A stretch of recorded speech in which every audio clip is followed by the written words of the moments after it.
আউযুবিল্লাহি মিনাশ শাইতানির রাজিম বিসমিল্লাহির রহমানির রহিম। আল্লাহ বলেন, তোমার রব কখনো অন্যায় করে না। সূরা আল কাহাফ আয়াত ৪৯। বিসমিল্লাহির রহমানির রহিম।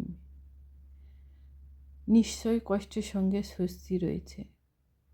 সূরা ইনশিরাহ আয়াত ৬।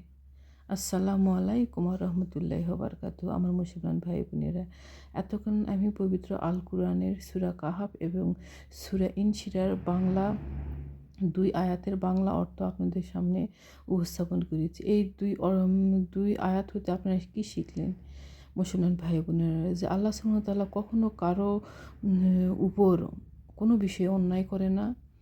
আর ইনশিরার যে আয়াতটি ৬ নম্বর আয়াত, এটা হচ্ছে নিশ্চয়ই কষ্টের সঙ্গে সৃষ্টি রয়েছে।